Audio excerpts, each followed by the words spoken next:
तो ये थे हरियाणा के मुख्यमंत्री मनोहर लाल, जिन्होंने साफ तौर पर कहा कि हरियाणा के अब 8 टोल जो हैं वो बंद हो जाएंगे और कुछ जो टोल हैं वो 1 जनवरी से बंद हो जाएंगे, जिससे लोगों को जो है वो काफ़ी ज़्यादा राहत मिलती हुई जो है नजर आएगी। तो चलिए खबरों में आगे बढ़ते हैं और बात करते हैं दिल्ली की। 13 दिसंबर को संसद की सुरक्षा में सेंध के मामले में अब नए जो है वो खुलासे होते हुए नजर आ रहे हैं। अपोजिशन जो है वो मौजूदा सरकार पर लगातार प्रहार कर रहा है। वहीं राजनाथ सिंह का बयान भी सामने आता है, डिफेंस मिनिस्टर का। साफ तौर पर वो कहते हैं कि सभी को जो है वो बैठकर बात करनी चाहिए। अध्यक्ष ओम बिरला का भी बयान सामने आता है कि इस पर चर्चा होनी चाहिए, इसको गहनता से लेना चाहिए, जांच पड़ताल इसकी होनी चाहिए कि आखिर ये क्यों और कैसे हुआ। तो आपको सुनवाते हैं दोनों ही मंत्री, अध्यक्ष और डिफेंस मिनिस्टर, दोनों का इस मसले पर क्या कुछ कहना है। सदस्यगण, जो कल घटना घटी है उस घटना को लेकर हम सब चिंतित हैं और संसद की सुरक्षा की जिम्मेदारी संसद सचिवालय की होती है और हम सब जानते हैं ये सब संसद सचिवालय और क्षेत्राधिकार संसद के अंदर आता है, विशेष रूप से लोकसभा के अंदर आता है।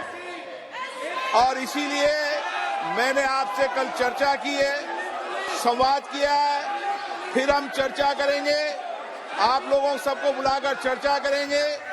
सारी सुरक्षा की जिम्मेदारी और क्षेत्राधिकार लोकसभा सचिवालय का है और इसीलिए लोकसभा सचिवालय फिर आपसे चर्चा करेगा। गलत तरीका है, आप जाकर सदन में बैठिए। नो, सरकार कभी भी लोकसभा सचिवालय में हस्तक्षेप नहीं कर सकती। नो, हम करने भी नहीं देंगे। नो, गलत, नो।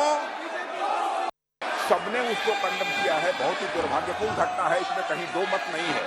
और आपने इसको तुरंत इसका संज्ञान लेते हुए इस मामले की पूरी जांच का जो है आदेश दे दिया है। मैं समझता हूं कि भविष्य में हम सारे सांसद, चाहे वो पक्ष के हों अथवा प्रतिपक्ष के हों, सभी को सावधानी बरतने की आवश्यकता है ताकि जिनको भी हम पास देते हैं ऐसे व्यक्ति को पास न दिया जाए जो जाकर इस प्रकार की अराजक स्थिति संसद भवन के अंदर पैदा कर दे।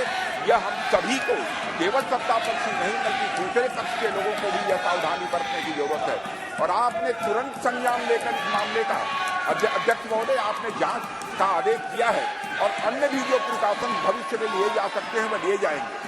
और अध्यक्ष महोदय, आपकी जानकारी में मैं यह भी लाना चाहता हूं कि यह हमारा ये पुराना संसद भवन है, उसमें भी इस प्रकार से बराबर जो नारेबाजी की घटनाएं और पेपर फेंकना और तरह तरह की जंपिंग की घटनाएं पिछले जो हमारा पहले का पार्लियामेंट है उसमें भी पहले हो चुकी हैं। मैं समझता हूं कि सभी को मिलकर इस घटना को कंडेम करना चाहिए और जांच रिपोर्ट जो आपने दी है और साथ ही भविष्य में क्या क्या प्रिकॉशंस लिए जाने चाहिए इसका भी आपने निर्देश दिया है अध्यक्ष महोदय।